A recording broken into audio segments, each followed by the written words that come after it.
All right, how's everybody doing today? Hotep, hey, this is Michael Imhotep, founder of the African History Network, host of the African History Network show. I'm a talk show host, researcher, lecturer, writer, and historian. So it is Sunday, May 29th, 2022. And I wanted to come on for a few minutes. So I'm going to teach another session of this 10-week online class that I teach from the Civil War to the Civil Rights Movement and Black Power, 1865 to 1968. So I wanted to come on for a few minutes and talk about some of the topics that we deal with in the class.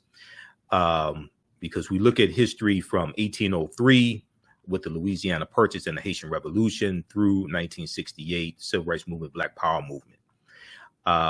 So I'm going to teach a session of this class as soon as we finish this broadcast, right around 3:30 p.m. or so today. So you can join us live in the class at our online school. So some of the things that we deal with in the class, and I'm going to show you some of the slides also. We look at the Red Summer of 1919, okay? The Red Summer of 1919, where you had over 25 major race riots in this country. And this was after World War I ended, okay? And in 2019, when you had the 100th anniversary of the Red Summer of 1919, that's when a lot of people really started finding out about the Red Summer, okay? But this ties into a deep history of lynchings, domestic terrorism in this country, ties into a history of the Ku Klux Klan and the rejuvenation of the Ku Klux Klan. All this ties into this history. And what we're going to see is that African-American World War I veterans are going to use the skills that they learned during World War I in the U.S. involvement in World War I. U.S. gets involved in 1917. They're going to use these skills to fight back and protect their communities, all right? So this is a 10-week online class that I teach. The class is regularly $130. It's on sale $60. We have the information here in the thread of the broadcast. So you can register for the class and you can join us in class today right after this broadcast, all right? And we do the sessions live. All the sessions are archived and recorded, so you can go back and watch at any time. All right, so if we look briefly here, what was the Red Summer of 1919? Okay, so the Red Summer of 1919 marked the culmination of steadily growing tensions surrounding the Great Migration of African Americans from the rural South to cities of the North that took place during World War I.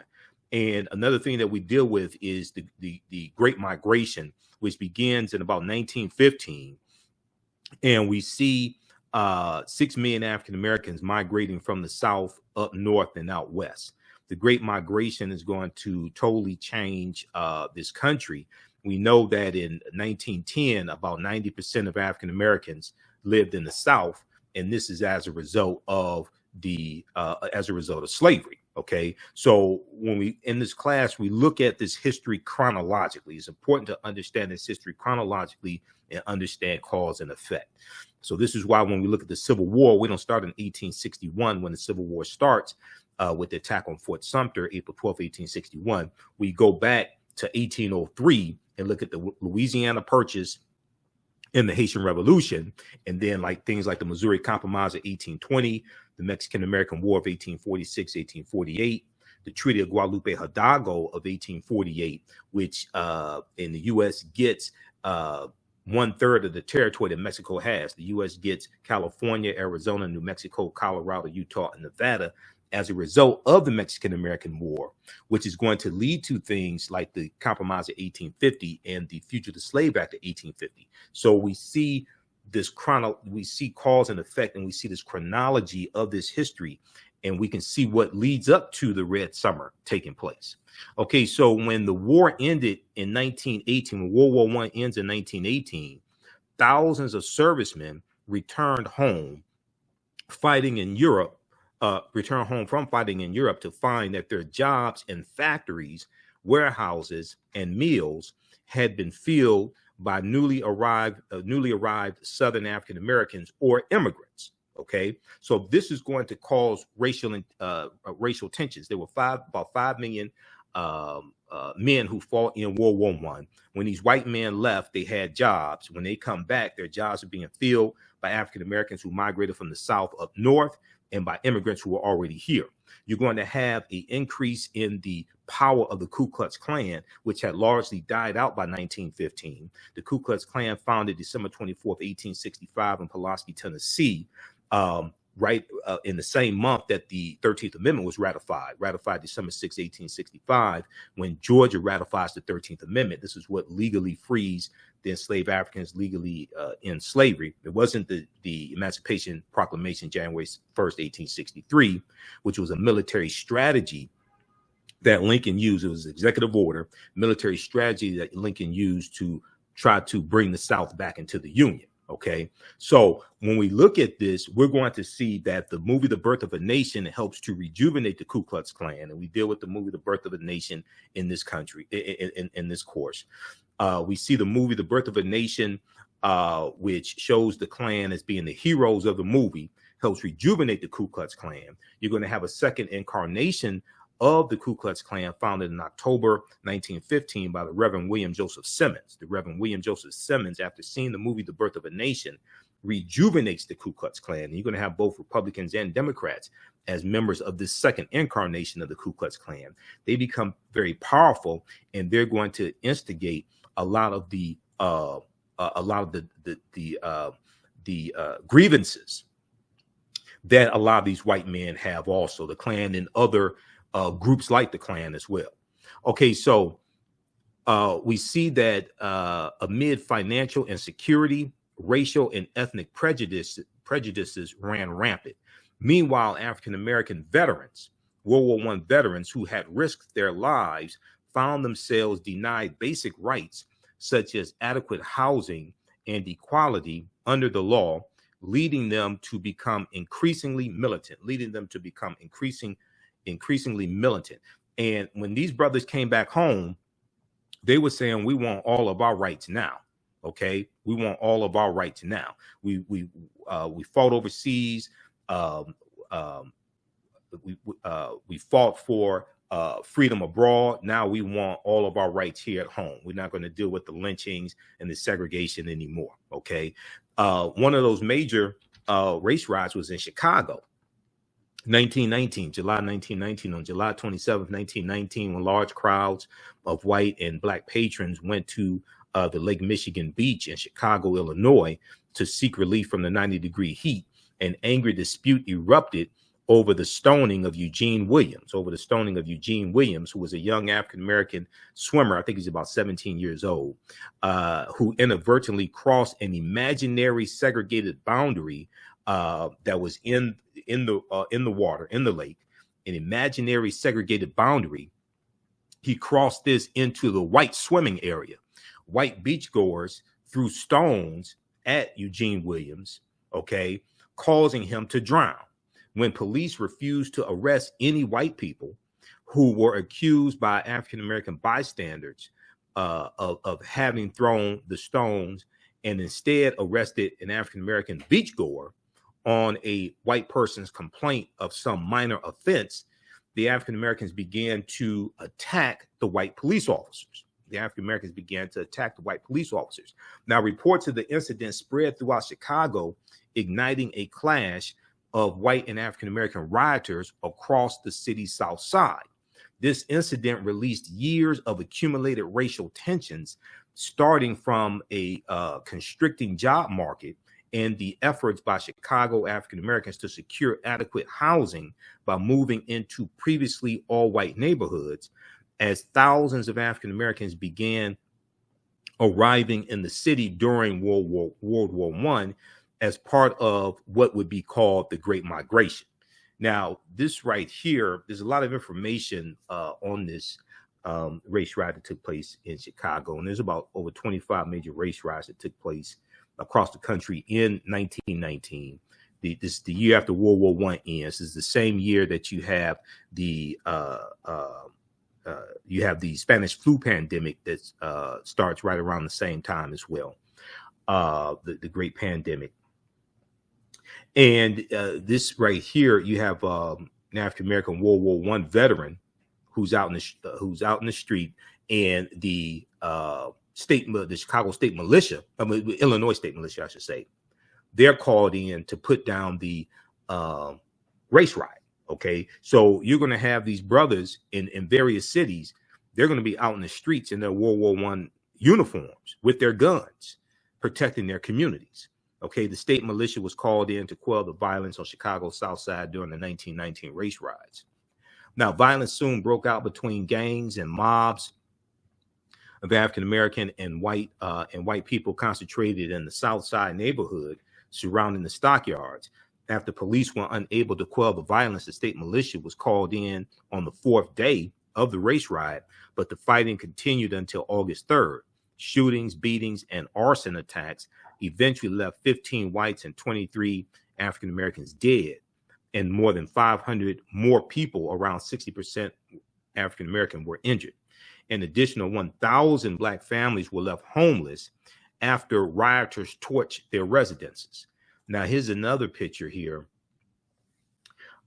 Young boys run to the corner where a young African-American man was being beaten during Chicago's race riots in 1919. White youngsters drove out African-American residents by stoning their homes during the race riots. Okay, so we're going to see things like this across the country during the Red Summer.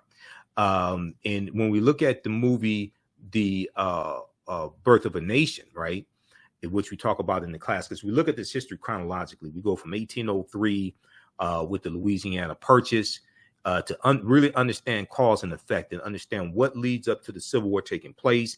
We look at the Reconstruction Era, 1865, 1877, and the inner Reconstruction with the Compromise of 1877.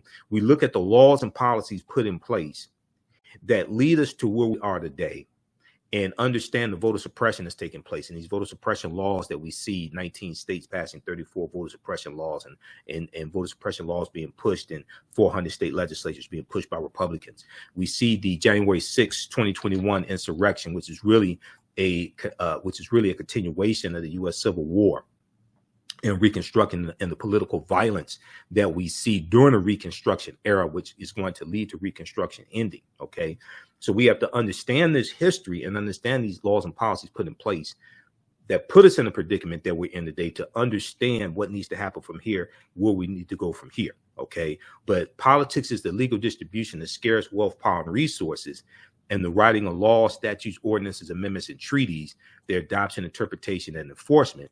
And we have to understand how all this is connected. And this is why understanding this history is so important, because laws and policies shape historical events and historical movements. And those historical movements come into existence to then create laws and policies to address the conditions that were the reason why these movements took place in the first place. Okay. So how's everybody doing today? Share this broadcast on your social media platforms. Invite your friends to tune in. Also in this class, we deal with the Haitian Revolution. Some of you may have seen the presentation that I did, the video that I did, dealing with the research coming from the New York Times that deals with how France was Haiti was forced to pay $560 million, the equivalent of $560 million in today's dollars, to France for reparations for the Haitian Revolution.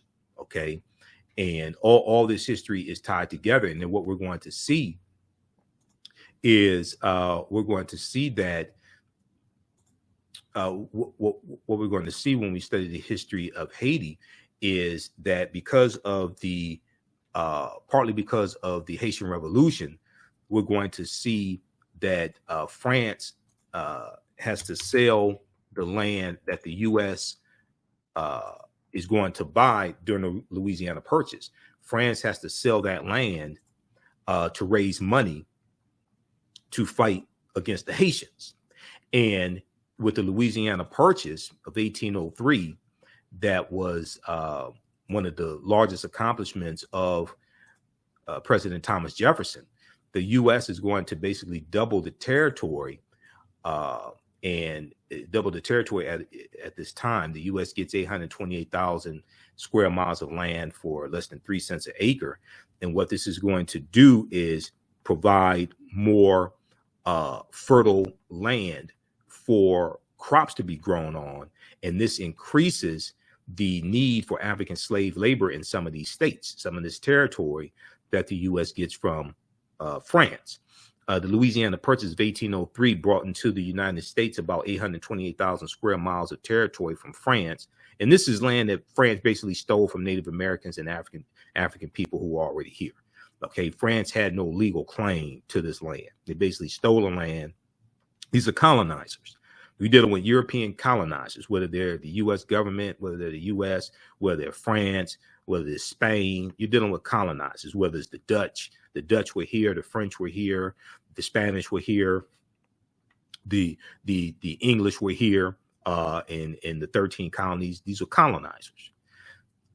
What was known at the time as the Louisiana Territory stretched from the Mississippi River in the east to the Rocky Mountains in the west, and from the Gulf of Mexico in the south to the Caribbean border in the north. Part or all of 15 states were eventually created from the land, which is considered one of the most important achievements of Thomas Jefferson's presidency. And we can look here at this map and we can see the territory there in the middle of what we call the United States of America. We see the Louisiana Territory there, in the territory that was made up in 1803. Okay. We see down here, Florida. Florida was Spanish territory until about 1821. And Florida is going to be free territory also. So you had a lot of runaway African slaves who ran into Florida. This is one of the reasons why the U.S. wanted that land from Florida. Okay, wanted that land from Spain. We see over here, this southern portion of the United States, a lot of this land owned by Spain as well. Okay, so, and then we see that Mexico was Spanish territory. And then we see the U.S. is going, Mexico wins its independence from Spain in 1821. We're going to see the 1846, 1848. We're going to see these Europeans here in the U.S. go to war with Mexico over a territorial dispute as well, which deals with the boundaries of where Mexico and the Mexican border and the U.S. border is. We're going to see a territorial dispute, and we're going to see a dispute over Texas. Okay. As well. Okay, so do we look at the Civil War, 1861, 1865, Reconstruction, all of that history. But I was talking about the Birth of a Nation here. So the movie The Birth of a Nation is based upon a novel by a man named the Reverend Thomas Dixon. The Reverend Thomas Dixon. Okay, and this movie revolutionizes filmmaking. It cost $100,000 to make the film when it first came out. And the heroes of the movie are the Ku Klux Klan. The movie takes place during the Reconstruction Era, slavery, Reconstruction, and the Civil War. Okay. And you're going to have a group of former Union Negro soldiers who there's a rebellion taking place during Reconstruction, and you're going to have the Ku Klux Klan who rise up and put down this rebellion. And the Klan are the heroes of the movie. Okay, this is said to be the birth of a nation, and the Klan are the heroes of the movie. So I want to show you this other article here. William Joseph Simmons. Okay, so the Klan is said to be the heroes of the movie. And now the movie, The Birth of a Nation, is based upon a novel called The Klansman. A novel called The Klansman by a man named Thomas Dixon, Reverend Thomas Dixon, actually. Okay. And in that novel, the Ku Klux Klan are the heroes also. All right. Now, if we look here at this article here, I want to pull this up here.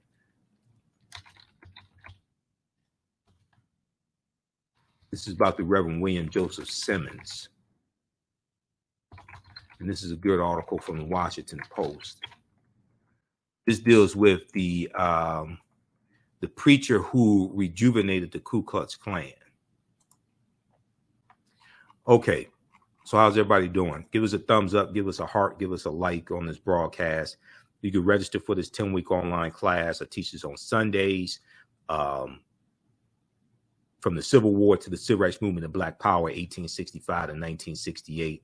Next class is we're going to teach the next class today, right after I finish this short broadcast. So you can join us in class. It's going to start up right around 3:30 p.m. Eastern Standard Time. Normally I do it on Sundays, 2 p.m. to 4 p.m. Eastern Standard Time, but we're running behind schedule today. So it's been a crazy day.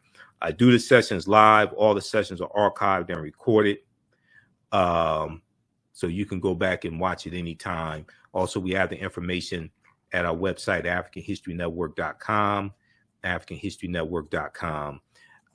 From the Civil War to the Civil Rights Movement and Black Power, 1865 to 1968. The class is regularly $130. It's on sale right now, $60. And as soon as you register, there's bonus content that you can watch also. You can watch the class we did last weekend. So there's bonus content. And even after the course is over with, you still have full access to the class. So a year from now, 2 years from now, you can go back and watch the entire course. Okay, so we have the link here and thread of the broadcast as well. Okay, so if we look at this article here quickly, the preacher who used Christianity to revive the Ku Klux Klan, the preacher who used Christianity to revive the Ku Klux Klan. This is from April 10th, 2018 by Deneen L. Brown for the Washington Post. And here is a picture of that preacher, the Reverend William Joseph Simmons. Okay, the Reverend William Joseph Simmons. It was approaching midnight, October 16, 1915. Methodist preacher William Joseph Simmons and at least 15 other men climbed Stone Mountain in Georgia. And Stone Mountain is the largest Confederate monument in this country, Stone Mountain in Georgia. They climbed Stone Mountain in Georgia. They built an altar, set fire to a cross, took an oath of allegiance to the Invisible Empire, and announced the revival of the Ku Klux Klan, which had largely died out by 1915. Beneath a makeshift altar glowing in the flickering flames of the burning cross, they laid a U.S. flag, a sword, and a Holy Bible. Okay, he said the angels that have anxiously watched the Reformation from its beginnings, said the Reverend William Joseph Simmons, who declared himself Imperial Wizard, must have hovered above Stone Mountain and shouted hosannas to the highest heavens. Okay, so read the rest of this article here.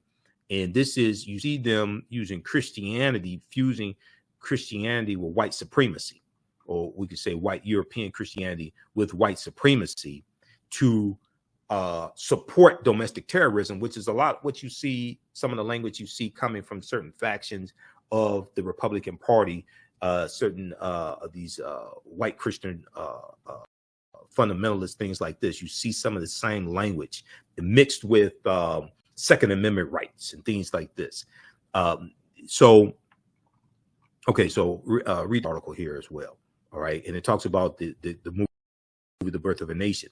The Invisible Empire's comeback was aided by Hollywood's first blockbuster, D.W. Griffith's The Birth of a Nation, which glamorized the Ku Klux Klan. Restricting membership to white Christians, the Klan wore white robes to symbolize purity, burned crosses to signify the light of Christ, and picked selective scriptures from the Bible to preach white supremacy. Picked selective scriptures from the Bible to preach white supremacy. This is what a lot of these Republicans are doing today.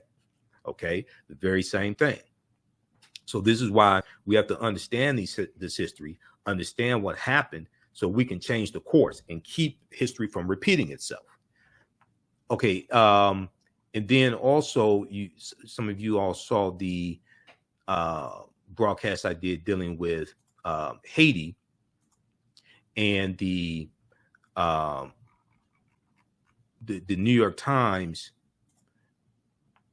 expose that they did dealing with the Haitian Revolution and how Haiti was forced to pay reparations to France. Haiti was forced to pay reparations to France.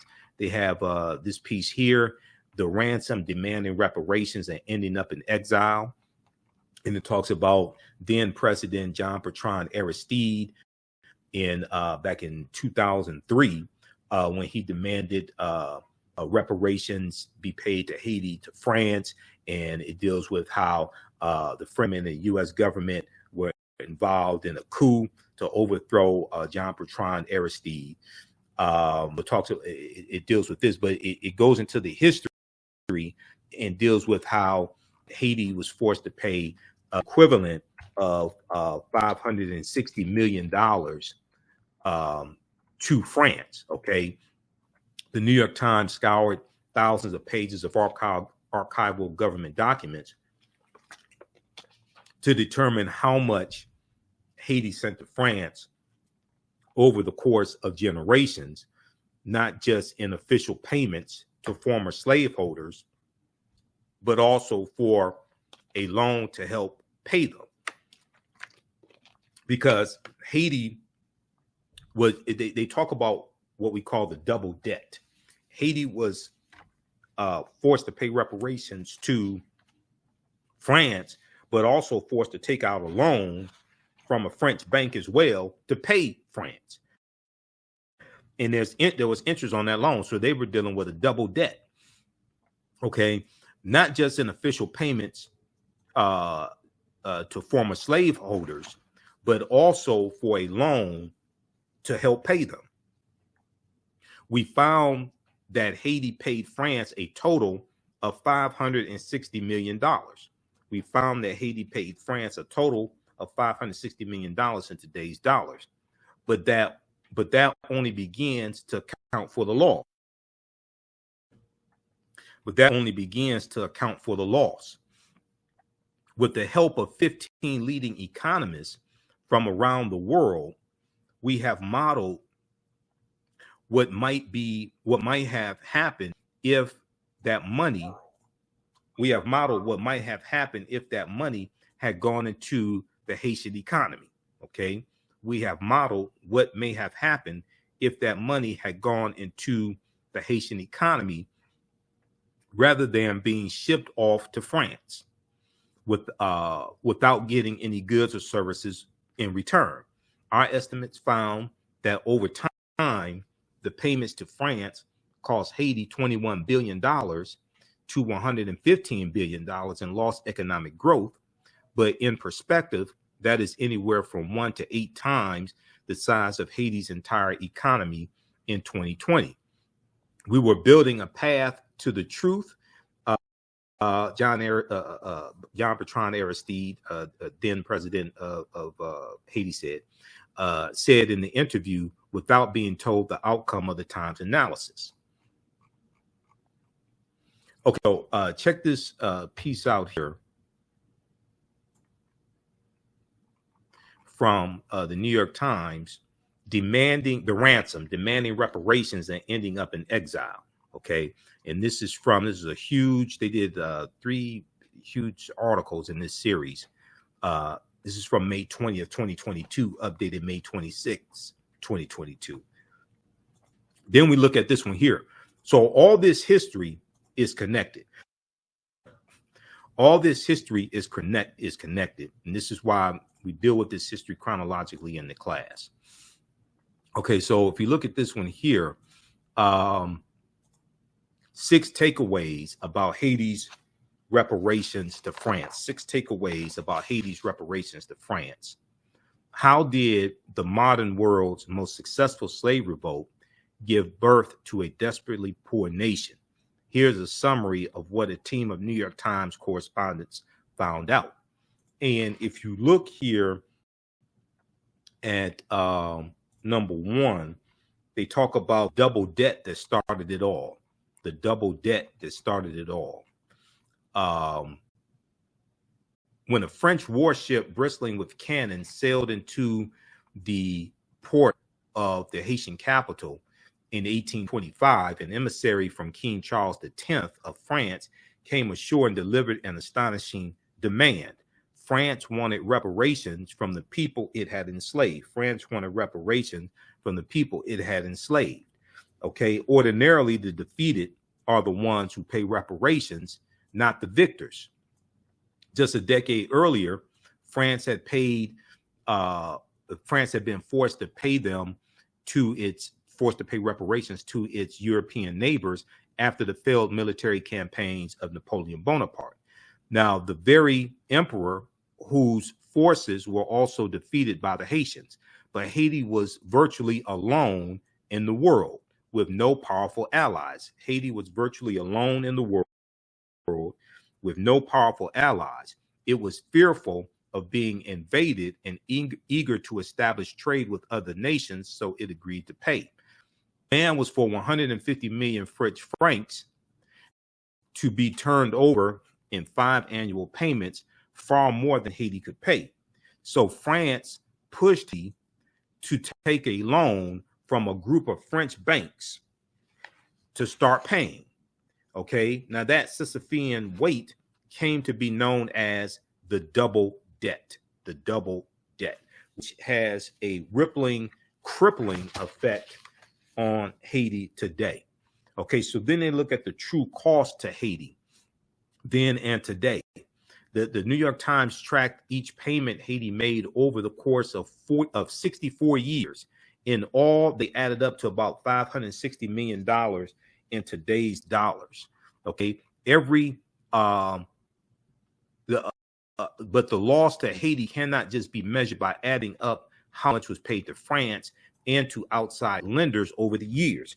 Every franc shipped across the Atlantic, their currency, the French currency, the franc.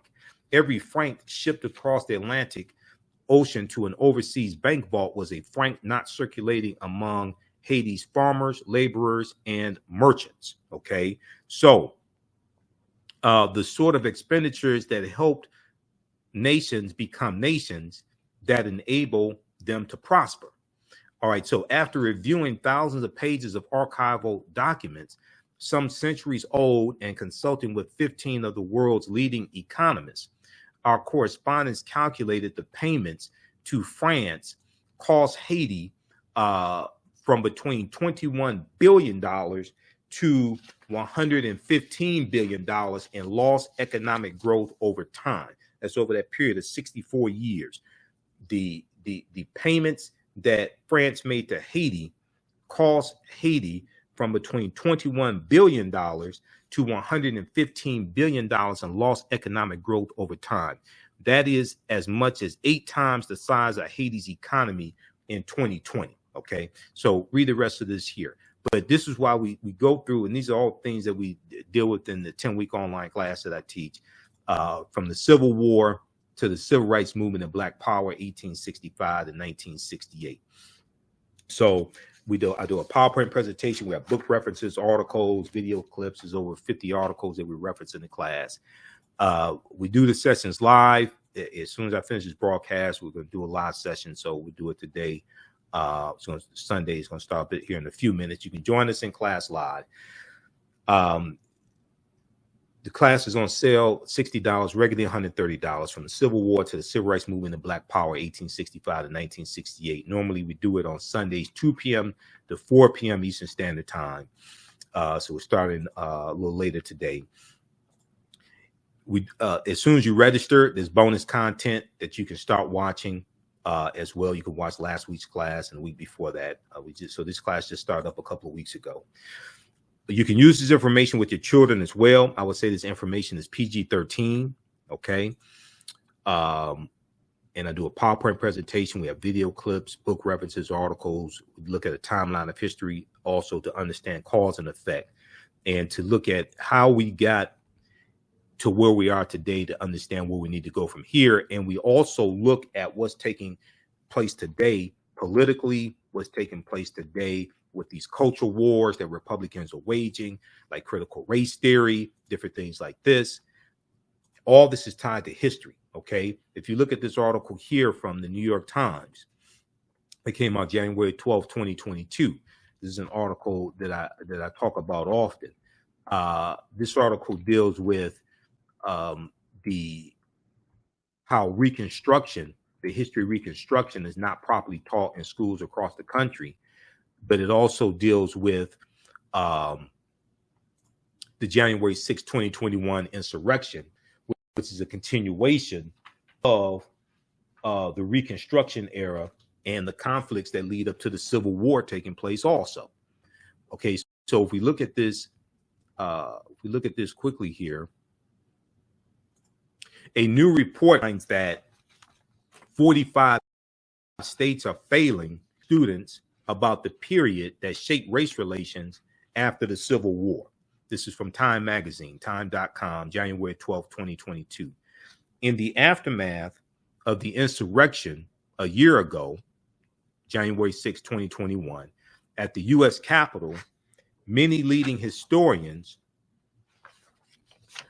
drew parallels between the violence and the Reconstruction era, period of political revolution directly following the American Civil War.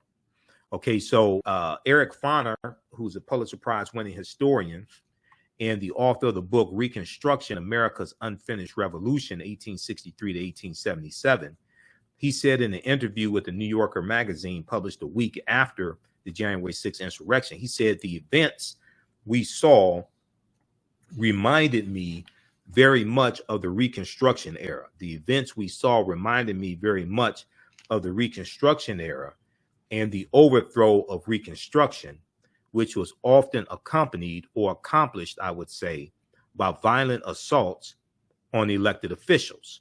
All right. So, and these violent assaults on elected officials, this is one of the reasons why you're going to have the Ku Klux Klan Act of 1871.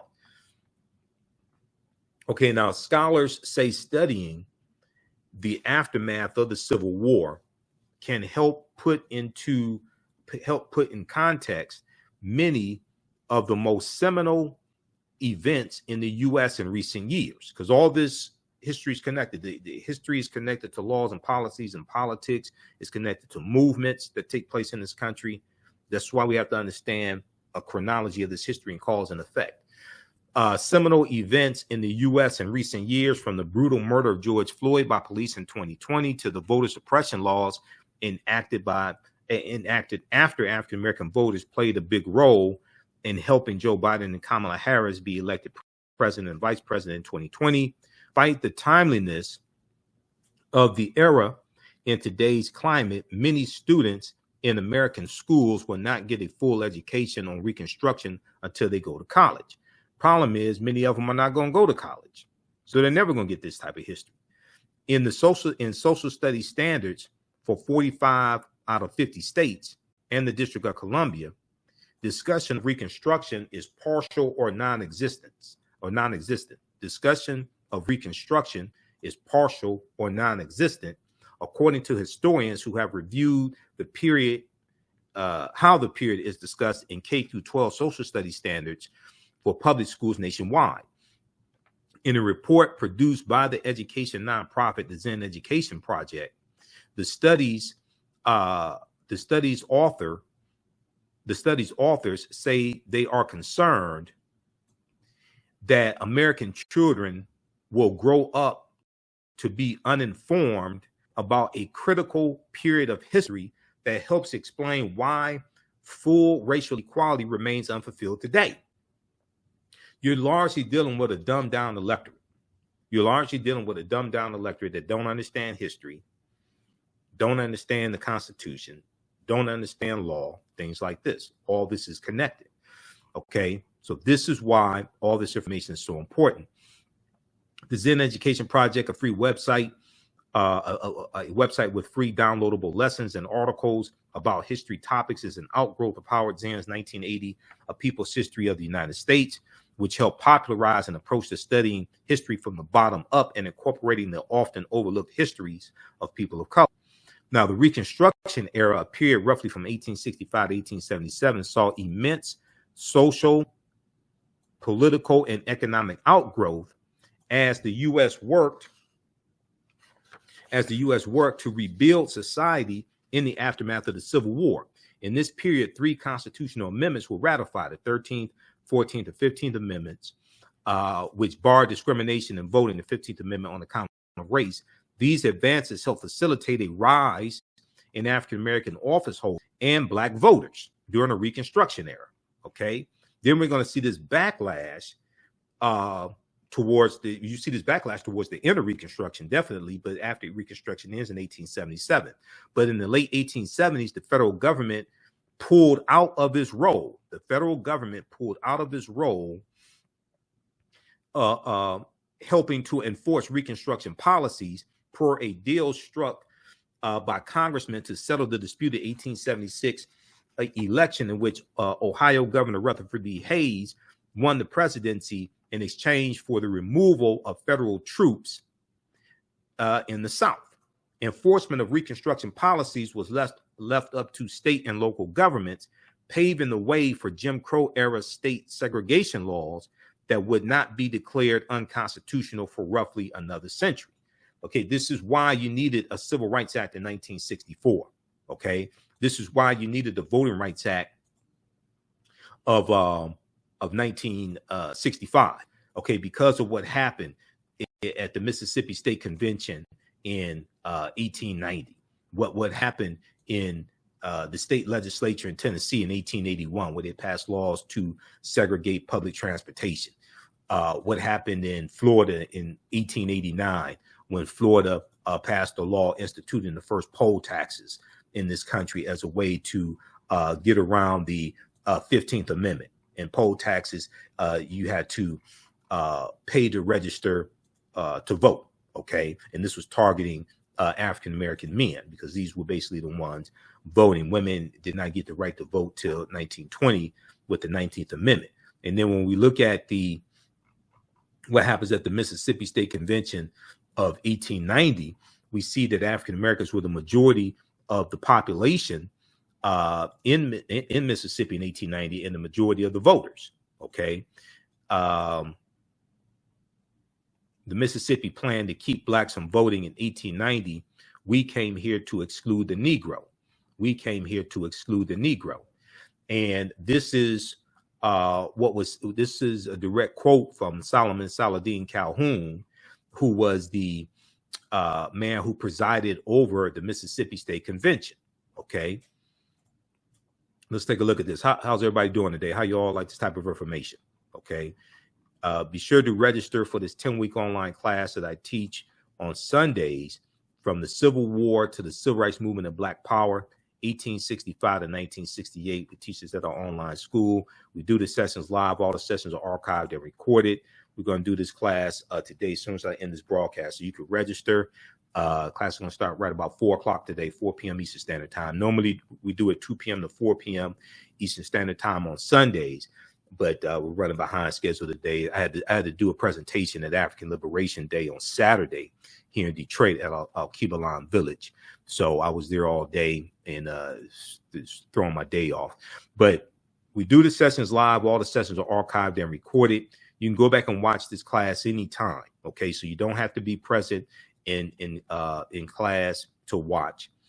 After the class, each class is over with, the sessions are archived and recorded. You can watch from around the world. You can use this information with your children also. I would say the information is PG-13. It's very visual. I do a PowerPoint presentation. We have book references, articles, video clips. So you're going to learn a lot in this class, a lot of information you did not learn in school as well. This is the second class that I teach. The first class that I teach is I do on Saturdays, Ancient Kemet, the Moors, and the Ma'afa, Understanding the Transatlantic Slave Teacher in School. Okay, so we deal with thousands of years of history and what leads up to the transatlantic slave trade taking place. This class is on sale $80, regularly $130. From the Civil War to the Civil Rights Movement and Black Power, that's on sale $60, regularly $130. In this first class, we deal with thousands of years of history, what leads up to the transatlantic slave trade taking place. We go through and analyze the transatlantic slave trade. So you can register for the bundle, the course bundle, where you get both of these classes. The course bundle is only $100. Okay, so this is a $260 value. You'll get both classes. Same format. You can go back and watch anytime, a year from now, 2 years from now. you'll still have full access to the classes. Okay. You can also use this class with your children as well. I would say the information is PG-13. And if you've taken any of my online classes in the past, I've been teaching these online classes since 2017, from the Civil War to the Civil Rights Movement and Black Power. I've been teaching that since 2017 on and off. And it has evolved immensely since I first taught the class. And the second class, from the Civil War to the Civil Rights Movement and Black Power, 1865 to 1968, I started teaching that class in late 2021. That class has evolved as well. But if you've taken any of my online classes in the past, email me at TheAHNShow@AfricanHistoryNetwork.com. You can get a 50% discount, okay, on the course bundle. So you can get a 50% discount on the classes. But if we look at this quickly here, dealing with the Mississippi State Convention of 1890.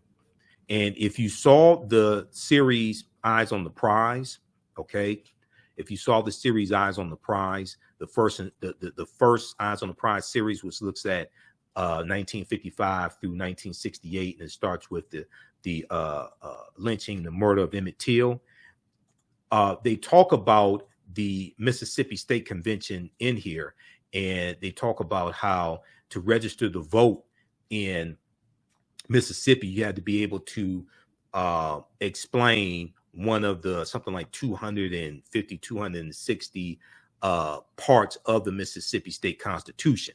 And that state constitution was constructed in 1890.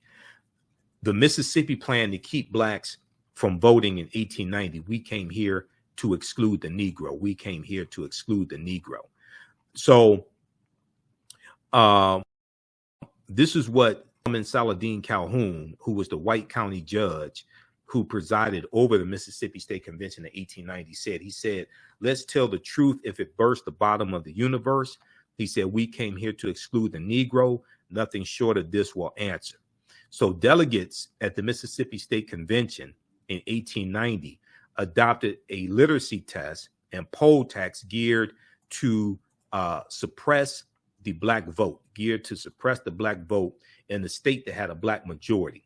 The Mississippi plan became the model throughout the South, part of a raft of racially oppressive Jim Crow laws that ended Reconstruction.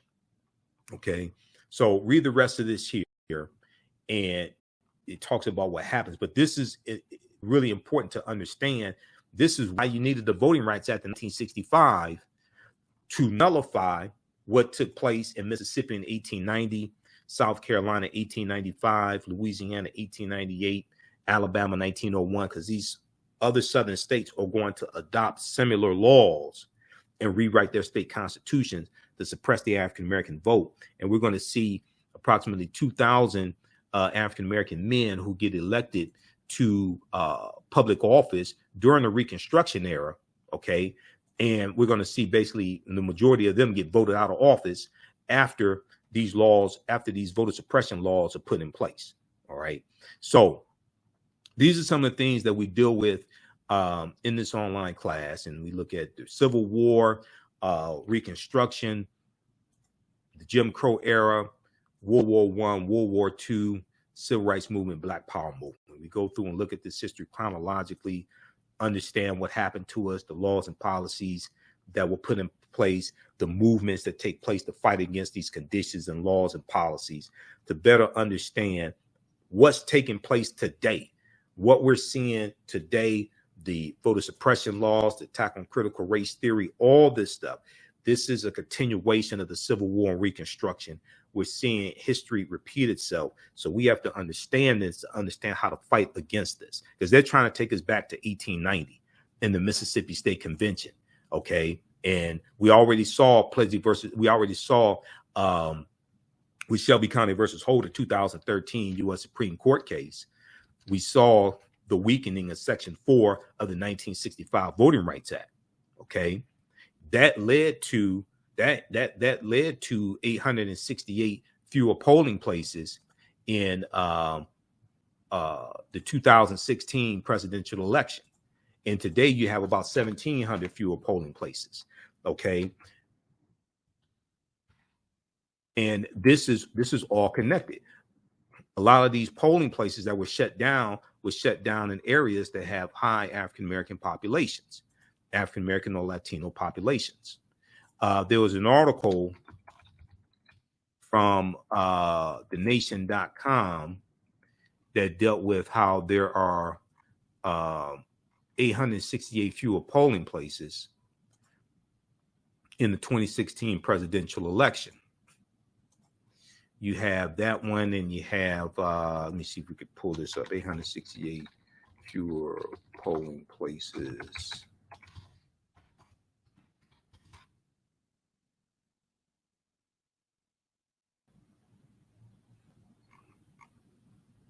Okay, this one right here. Okay, how's everybody doing today? Give us a thumbs up, give us a heart, give us a like if you like this broadcast. Those watching on Facebook and YouTube. And how do you like this type of information? Let me know. Okay, so this article right here, I talked about this when this came out during the 2016 presidential elections. And a lot of us still don't understand how all this is connected today. All right, there were, let me close out some of these tabs here. There were 868 fewer polling places. Let's close some of this out. There were 868 fewer polling places in 2016, during the 2016 presidential election.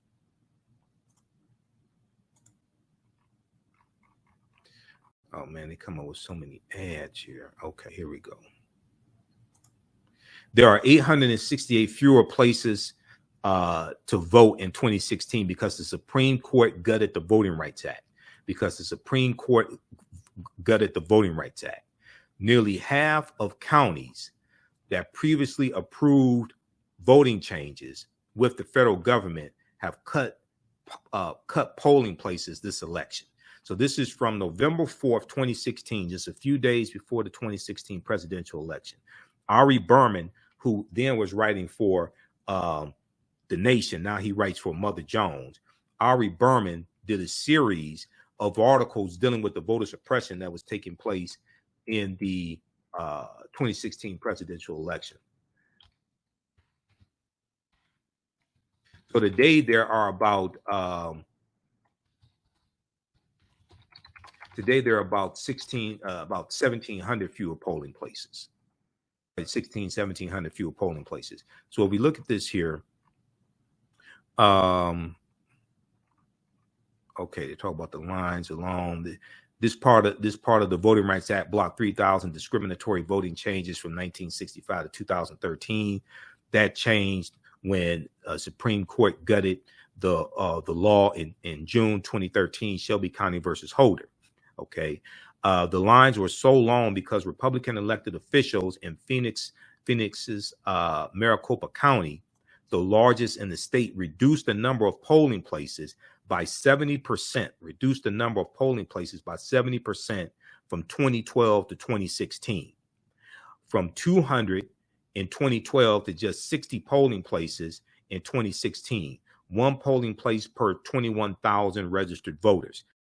Previously, Maricopa County would have needed federal approval to reduce the number of polling sites because Arizona was one of 16 states where jurisdictions with a long history of discrimination had to submit their voting changes under Section 5 of the Voting Rights Act.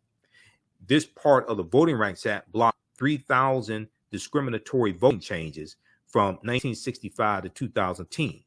That changed when the Supreme Court gutted the law in June 2013, Shelby County versus Holder, U.S. Supreme Court decision. The polling place reductions in Maricopa County in Arizona, and we saw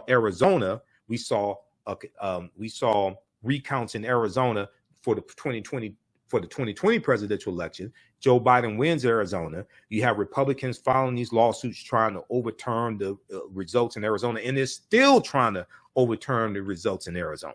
Okay. The leadership conference for civil rights surveyed 381 of the 800 counties previously covered by Section 5 of the Voting Rights Act, where polling place information was available in 2012 or 2014, and found there are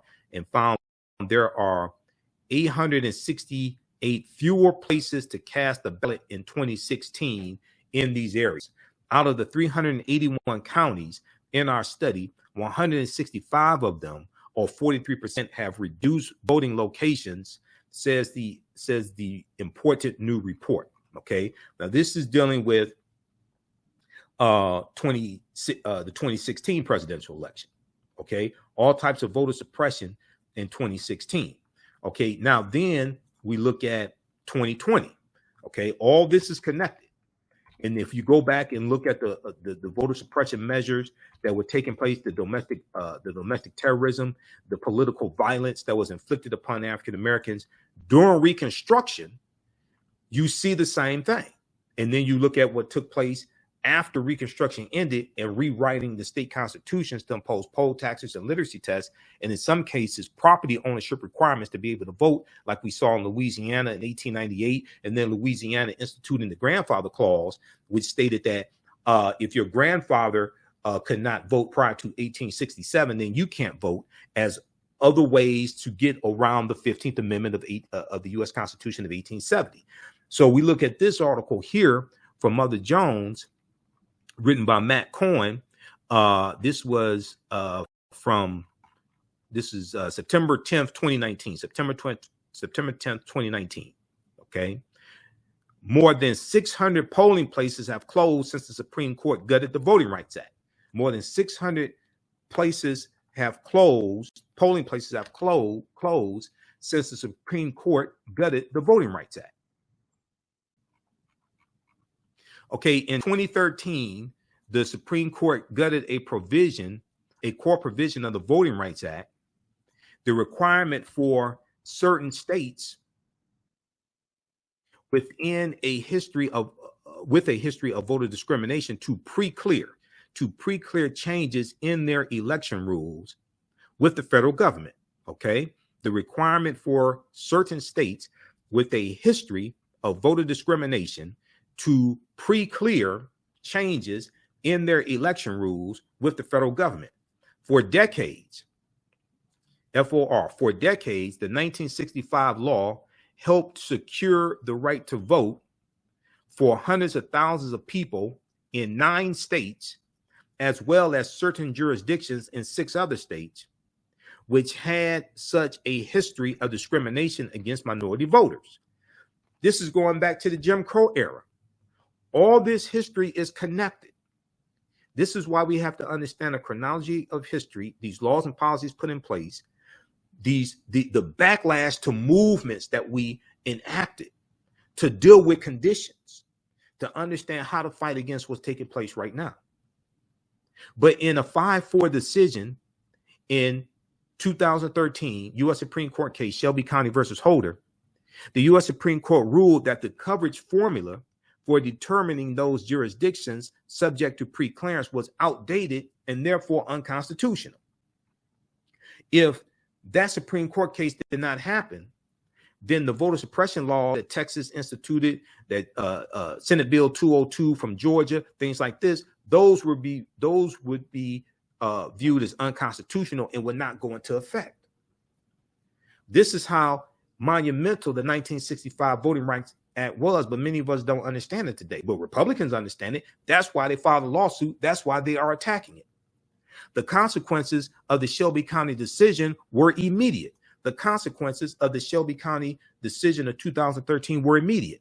States that had previously fallen under the jurisdiction of the 1965 Voting Rights Act immediately passed tough voter restriction laws and restructured election systems. When you go read articles about this, within 24 hours of the Shelby County versus Holder decision in 2013, within 24 hours, states that had these former Confederate states started passing laws, okay, to these voter suppression laws. Within 24 hours, they started doing that.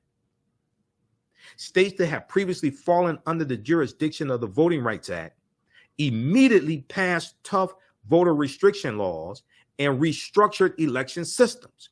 But a new report released today, now this is September 2019, this article is from, a new report from September 2019 by the Civil Rights Coalition, the Leadership Conference on Civil and Human Rights, adds another dimension to the picture of how this 2013 ruling has undermined voter access by analyzing the number of polling places that have been closed since the ruling. According to the report entitled Democracy Diverted, Polling Place Closures and the Right to Vote, 1,688 polling places are now shuttered in those areas. Now, this is as of September 2019. Almost 1,700 polling places have been closed in those areas. Many of those cities and counties have high African-American or Latino populations. This was all a backlash, because I'm gonna show you this information. The 2013 U.S. Supreme Court decision of Shelby County versus Holder was a backlash to President Barack Obama being reelected in 2012, because there was a record percentage of African Americans who voted in that 2012 presidential election. 66.6% of African Americans registered to voted in that 2012 presidential election. And that was the first presidential election where the percentage of African Americans who were registered to vote, who actually voted, that was the first presidential election where the percentage of African Americans who were registered to vote, who actually voted, was higher than the percentage of white people who were registered to vote, who actually voted. This scared a lot of white Republicans to death. So then they come back and attack in the courts, which is the judicial branch of the federal government, which many of us don't understand, because the judicial branch of the federal government can strike down laws that are passed by the legislative branch of the federal government, and can strike down policies coming from the executive branch of the federal government. This is why the courts are so important, and who you vote for, not just president, but also the U.S. Senate, because it's the U.S. Senate that confirms Supreme Court justices, and it's the U.S. Senate that confirms federal judges who are nominated by the president. So what we saw here, we saw Republicans going to the judicial branch of the federal government to attack laws passed by the legislative branch of the federal government. So the 1,688 polling places have been closed as of September 2019. The report, which is a follow-up to a 2016 analysis, looked at 757 counties and found that 298 of them, or 39%, reduced their number of polling places between 2012 and 2018. Okay, so read the rest of this piece here. All this is tied to history. Okay, what took place? The Mississippi, the U.S. Supreme Court case of Shelby County versus Holder 2013, right? That is undoing.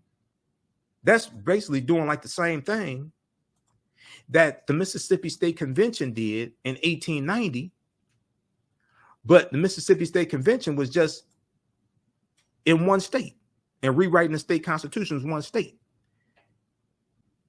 What the U.S. Supreme Court did, this opens the floodgates for Republicans and state legislatures outside of those former Confederate states to pass these voter restriction bills. So this is all connected. Politics is the legal distribution of scarce wealth upon resources, and the writing of laws, statutes, ordinances, amendments, and treaties, their adoption, interpretation, and enforcement. Okay? Politics is not just voting, is understanding the writing of laws, statutes, ordinances, amendments, and treaties, their adoption, interpretation, and enforcement. So if we look here, this last piece right here, And if you like this type of information, you can join us in class today or register for the class, and you can watch today's class later because the class will be archived also. If you need me to post the information again, let me know. We look at this article here. This is from history.com, official website of the History Channel. How Jim Crow era laws suppressed the African-American vote for generations. How Jim Crow era laws suppressed the African-American vote for generations. In the this is from May 13th, 2021, history.com, which is the official website of the History Channel. How Jim Crow era laws suppressed the African-American vote for generations.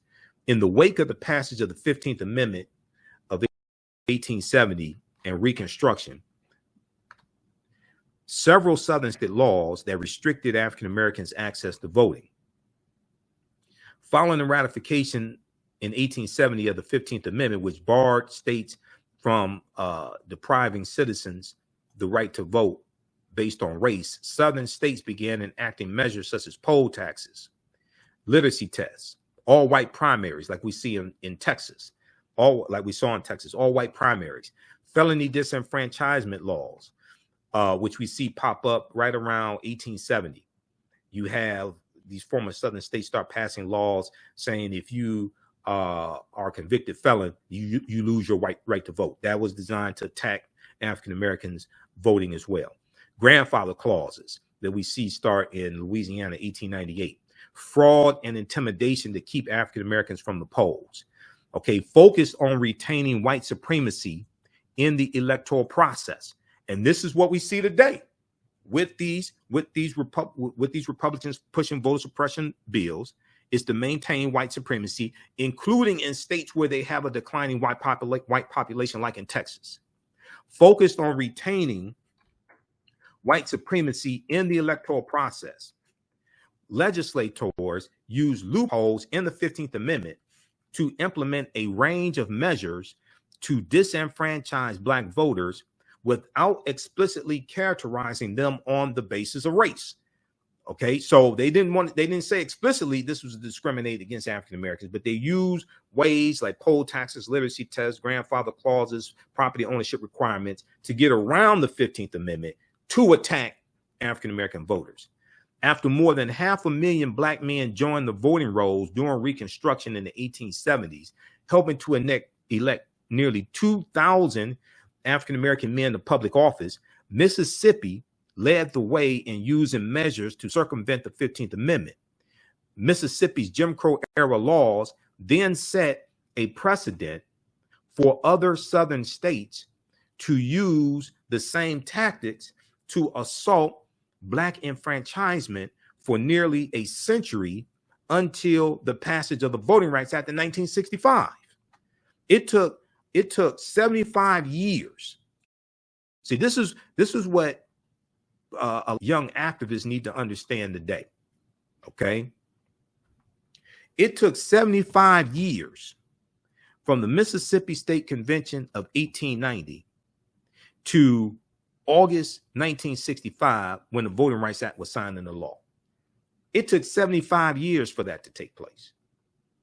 When you look at the Emmett Till anti-lynching bill, we've been fighting for 122 years to get an anti-lynching bill.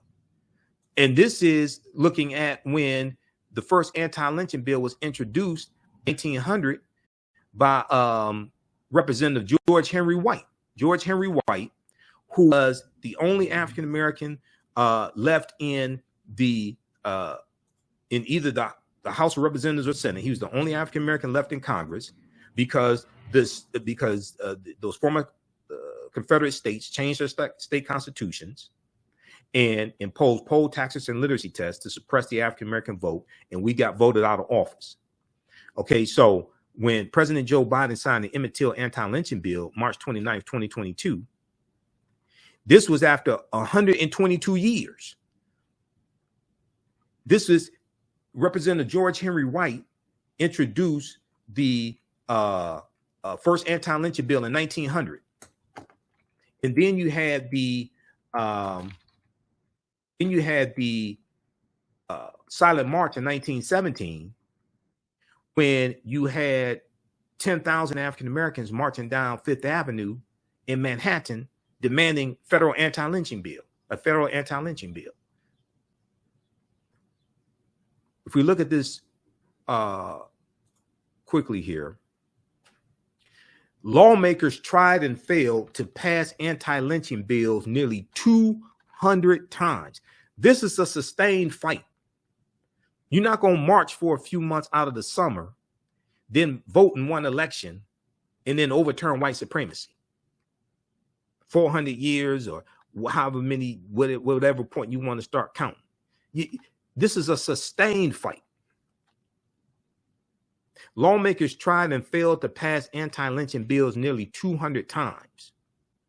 The earliest such attempt, it came in 1900 when Representative George Henry White, Republican of North Carolina, the country's only black member of Congress, stood on the floor of the House of Representatives and read the text of his unprecedented measure, which would have prosecuted lynchings at the federal level.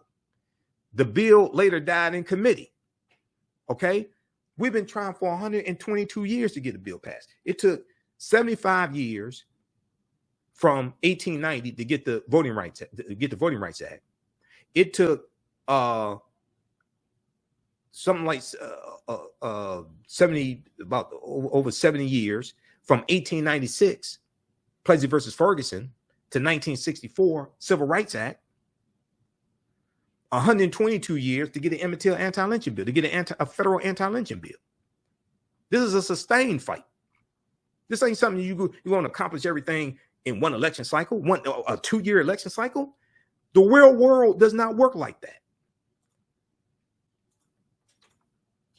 Okay, so if we go back to this last piece here, this deals with how Jim Crow era laws suppressed the African American vote for generations. Because we're dealing with people who are doing long range planning. They're planning past the 2-year election cycle. We have to do the same thing.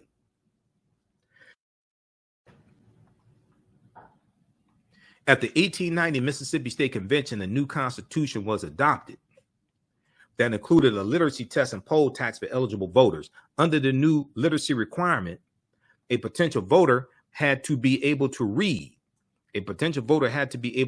Any section of the Mississippi State Constitution or understand any section when read to him or give a reasonable interpretation of any section. Now, oftentimes, the person that you had to explain it to was illiterate. Oftentimes, the white person you had to explain it to was functionally illiterate, because you had a lot of white people who were illiterate, couldn't read or write, or they could write their name. They could probably read their name, but they weren't functionally literate. The impact of the legislation was swift. By 1910, registered voters among African Americans dropped to 15% in Virginia and under 2% in both Alabama and Mississippi, according to historian Donald G. Nyman in his book Promises to Keep African Americans and the Constitutional Order, 1776 to present.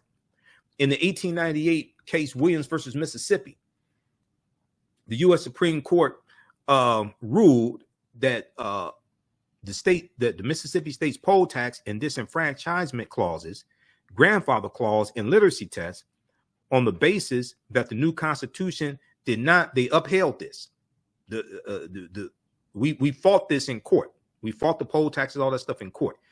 U.S. Supreme Court case 1898, Williams versus Mississippi. U.S. Supreme Court upholds the poll taxes and disenfranchisement clauses, literacy tests, things like this, on the basis that the new constitution did not discriminate between the races, and it has been shown that their actual administration was not evil, only that evil was possible under them. So they said it was possible evil could happen, but it is not. But the laws weren't evil inherently. The laws weren't evil themselves. So after this Supreme Court ruling, then all these other southern states start crafting similar laws as well. The Williams versus Mississippi 1898 ruling, eased the implementation of voter suppression statutes in many other southern states, including Louisiana, South Carolina, North Carolina, Alabama, Virginia, and Georgia, these former Confederate states. Okay, so if we look, so they talk about literacy tests, how they work, and how they work to suppress the African American vote. In 1880, according to the U.S. Bureau of Census, 76% of Southern African Americans were illiterate in 1880, a rate of 55% percentage points greater than that for Southern whites. In 1900, 50% of voting age African American men could not read, compared to 12% of voting age white men. These disparities made literacy tests one of the most effective tools at suppressing the African American. These disparities made literacy tests one of the most effective tools at suppressing the African American vote. The voting clerks, who were always white, could also pass or fail a person at their discretion based on race. So we have literacy tests, we have poll taxes as well. For the first time since adoption of the state constitution in 1890, Black voters participate in the Mississippi Democratic primary in 1946. So this is this picture that we see here, Mississippi Democratic primary of 1946. White Southern legislatures claimed that poll taxes for voting were designed to raise state revenue. To many white political leaders, the main purpose was to suppress the African American vote. Quote, "This newspaper believes in white supremacy," said a Tuscaloosa, Alabama news editorial, the newspaper there in Tuscaloosa, Alabama. Quote, "This newspaper believes in white supremacy," said a Tuscaloosa, Alabama news editorial in 1939. And quote, "And it believes the poll tax is one of the essentials for the preservation of white supremacy." It believes the poll tax is one of the essentials for the preservation of white supremacy. 11 states in the South had laws that required citizens to pay a poll tax before they could vote. The taxes, which were $1 to $2 per year, disproportionately impacted Black voters.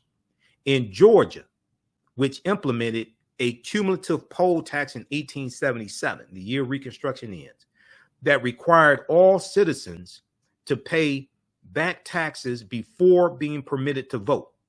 1877, a cumulative poll tax in 1877 in Georgia required all citizens to pay a cumulative required all citizens to pay back taxes before being permitted to vote. Black voter turnout went down 50%, according to Morgan Causer. According to Morgan Causer, in the shaping of Southern politics, suffrage restriction, and the establishment of the one-party South, 1880 to 1910. Name of that book again by Morgan Causer, The Shaping of Southern Politics, Suffrage, and the Suffrage Restriction and the Establishment of the One-Party South, 1880 to 1910.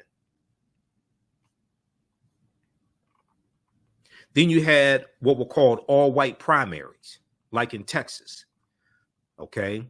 All-white primaries. When literacy tests, poll taxes, grandfather clauses, and the many other ways to circumvent the 15th Amendment did not work to suppress the Black voter turnout, white legislators in several Southern states used all-white primaries to all but eliminate black voters' presence in the electoral process. All-white primaries. In Texas, for example, the legislature gave the Democratic Party the authority to set up its own rules. the party determined that it was for white voters only, excluding African Americans from its elections and effectively making local electoral politics dominated by one party that upheld Jim Crow laws. After a white election official blocked an African American man named Lonnie E. Smith the right to vote in the 1940 Texas Democratic primary, the NAACP's Thurgood Marshall and William H. Hastie challenged the case all the way to the U.S. Supreme Court, and they won their case.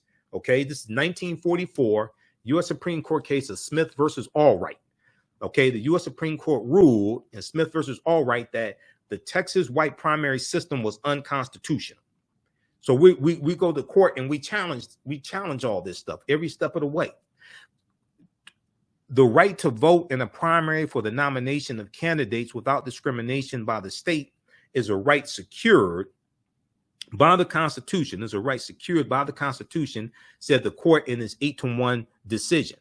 Then we have the Voting Rights Act of 1965. Okay, now what takes place in signing the law 95 years later, the 15th Amendment was after the 15th Amendment was ratified. The Voting Rights Act of 1965 outlawed most discriminatory voting practices in southern states, such as literacy tests, poll taxes, and grandfather clauses that have been designed by southern legislatures to suppress the African American vote.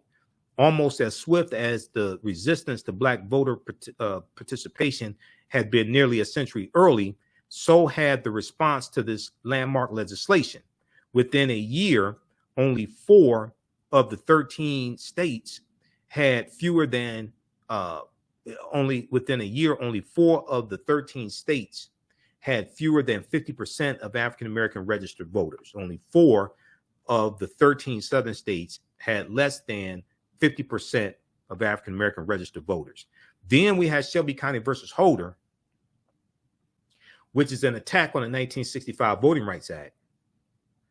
And this lawsuit was filed by Republicans and is designed to take us back to the Mississippi State Convention of 1890.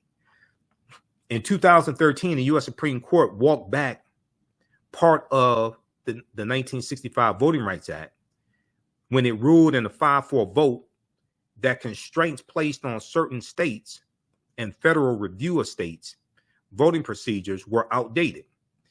In the wake of Shelby County versus Holder, and the person they sued, the holder, was Attorney General Eric Holder.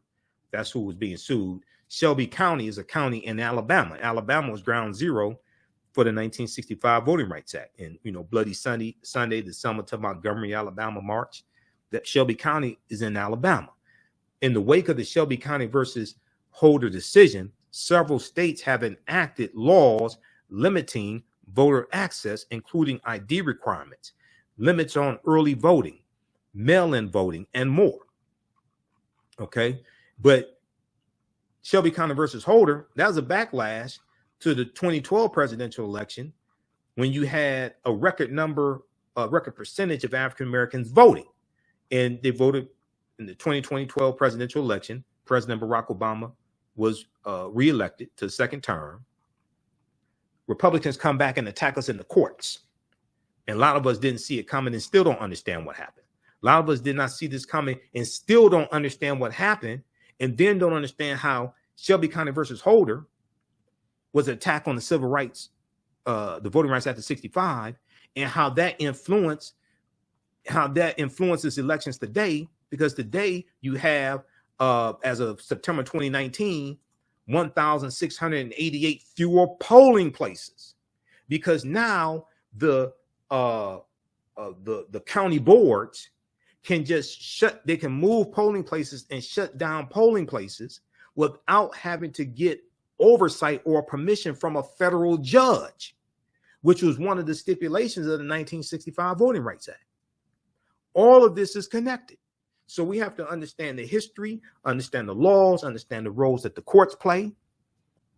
That goes back to this article I just showed you from Mother Jones from September 2019.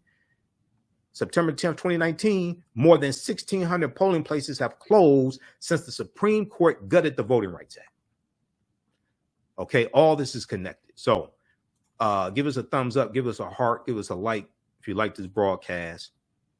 Hopefully you learned a lot today. This is some of the type of information that we deal with in the 10-week online class that I teach, from the Civil War to the Civil Rights Movement and Black Power, 1865 to 1968. So you can join us in class today, because I'm going to teach this class. I'm running late, but I had to do a presentation for African Liberation Day on Saturday, April 28th. So it's throwing my whole day off. We have the link here to register in the thread of this broadcast, and I just posted the information again. It's also at our website, AfricanHistoryNetwork.com. Class is discounted. It's over 50% off. It's regularly $130. It's on sale $60. From the Civil War to the Civil Rights Movement and Black Power, 1865 to 1968. So we do the sessions live. All the sessions are archived and recorded. You can go back and watch it anytime, okay? And you can use this information with your children also. I would say the information is PG-13. It's very visual. I do a PowerPoint presentation with book references, articles, video clips. As soon as you register, there's bonus content that you can start watching also. And even after the course is over with, a year from now, 2 years from now, you can go back and watch the entire class. Okay. Normally we do this Sundays, 2 p.m. to 4 p.m. Eastern Standard Time.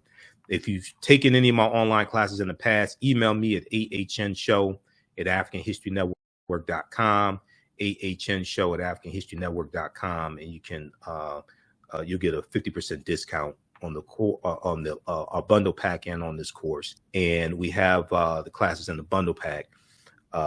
You get this class and also Ancient Kemet, the Moors, and the Ma'afa, Understanding the Transatlantic Slave Trade, what they didn't teach you in school. You get that in the bundle. The bundle has been reduced down to $100, so you're going to get 50% off the bundle if you've taken any of my classes before as well. So email me at AHNshow@AfricanHistoryNetwork.com. Okay. All right. So you can join us in class today, because I teach this at our online school. So I'm going to teach this class now. And follow us here on our Facebook fan page, The African History Network. Give us a thumbs up, give us a like, give us a heart. Turn on live notifications so you know when we go live. Follow me on my YouTube channel, Michael Imhotep, IMHOTEP. Also on turn on live notifications so you know when we go live. And thanks for your support with the African History Network. This helps us keep doing the research, stay on the air, keep broadcasting, pay some of the bills as well. You can also support us, $ TheAHNShow through Cash App, $ TheAHNShow through Cash App, or through PayPal, paypal.me/TheAHNShow. If you want to pay for the class through Cash App, you can do that as well. Just email me. We'll set that up for you also. And be sure to listen to the African History Network show Sundays, 9 p.m. to 11 p.m. Eastern Standard Time on 9-10 a.m. the Superstation WFDF. March was my 12th year anniversary of me broadcasting the show. April was the 6th year anniversary of me doing it on 9-10 a.m. Superstation WFDF.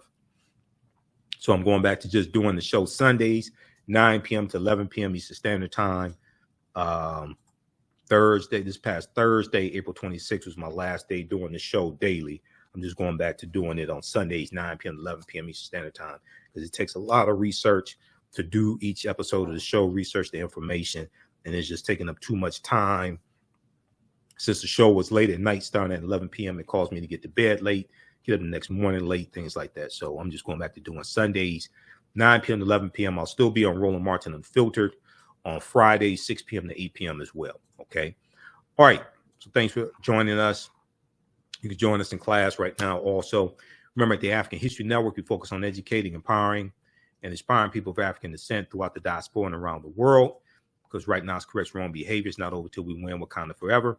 Download the iHeartRadio app also. Search for the African History Network show there. We have a channel there, and we're on 10 different audio podcast platforms: Facebook Podcasts, iHeartRadio, Google Podcasts, iTunes, Stitcher. So wherever you get your podcast from, search for the African History Network show also. Okay. Wakanda forever.